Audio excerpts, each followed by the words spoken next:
नमस्कार। आज हम एक अहम रक्षा सौदे पर बात करने वाले हैं। भारत सरकार ने 97 और उन्नत तेजस मार्क 1 लड़ाकू विमान खरीदने की योजना बनाई है। हमारे पास कुछ रिपोर्ट्स हैं जो इसी डील और भारत के अपने फाइटर जेट प्रोग्राम पर फोकस करती हैं। तो आज हम इसी की गहराई में जाएंगे। खर्चा कितना कितना स्वदेशी, कब तक बनेंगे और सबसे जरूरी इंडियन एयरफोर्स पर इसका क्या असर होगा। जी बिल्कुल। और ये खबर काफी महत्वपूर्ण है। हिंदुस्तान एरोनॉटिक्स लिमिटेड मतलब HAL से 97 और तेजस Mk1A लिए जाएंगे। इसका अंदाजन खर्च 67,000 करोड़ बताया जा रहा है। 67,000 करोड़, ये तो बहुत बड़ी रकम है। और ये उस ऑर्डर के अलावा है जो पहले दिया गया था, है ना? हाँ बिल्कुल। 2021 में 83 विमानों का ऑर्डर था, वो करीब 48,000 करोड़ का था। तो अब ये वाला मिलाकर कुल 180 तेजस Mk1A हो जाएंगे। अरे वाह, 180 विमान, ये तो काफी बड़ी संख्या है। और ये नई खरीद कब तक शुरू होने की उम्मीद है? शायद अगले कुछ सालों में। हाँ, उम्मीद है कि ये प्रक्रिया वित्त वर्ष 2026-27 तक शुरू हो जाएगी।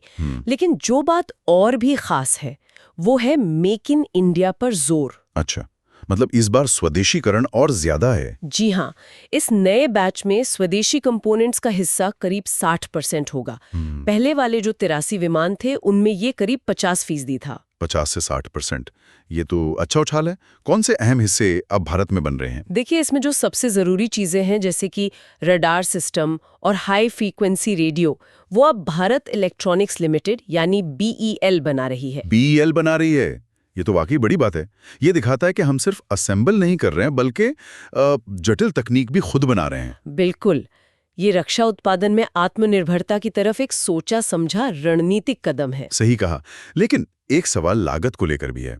सुनने में आया है कि प्रति विमान कीमत शायद थोड़ी बढ़ी है पहले के मुकाबले। हाँ, ये बात सही है। प्रति विमान कीमत लगभग 600 करोड़ रुपए के आसपास पड़ सकती है, जो पहले से ज्यादा है।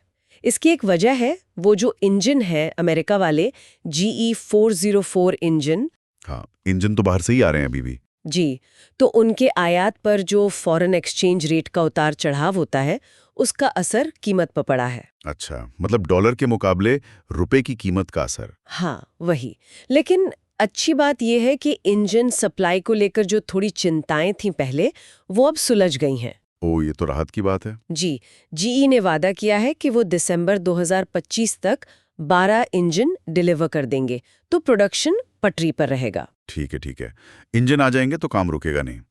अब इतने सारे विमान बनाने हैं, 180, तो HAL की तैयारी कैसी है?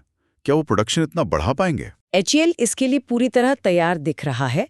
उनका प्लान है प्रोडक्शन को धीरे धीरे बढ़ाकर सालाना 24 विमान तक ले जाने का। 24 विमान हर साल? हाँ, इसके लिए वो अपने बैंगलोर वाले प्लांट के साथ साथ नासिक में एक नई असेंबली लाइन भी इस्तेमाल करेंगे। अच्छा, नासिक में भी? जी हाँ। मतलब प्रोडक्शन क्षमता बढ़ाई जा रही है। जी हाँ, और ये पूरा प्रोडक्शन अगले 4 से 5 सालों में फैला होगा। ठीक है, तो मतलब एयरफोर्स को विमान लगातार मिलते रहेंगे।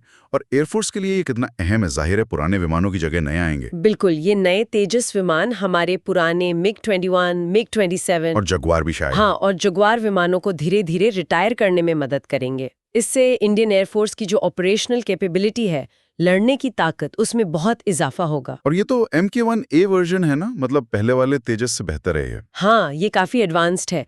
इसमें बेहतर एवियोनिक्स है, मतलब इलेक्ट्रॉनिक्स। ज्यादा एडवांस्ड रेडार सिस्टम है। हाँ, और ये पहले के मुकाबले ज्यादा तरह के और ज्यादा वजन के हथियार भी ले जा सकता है। समझ गया। तो ये सिर्फ संख्या बढ़ाने वाली बात नहीं है, ये क्वालिटी अपग्रेड भी है। एकदम सही।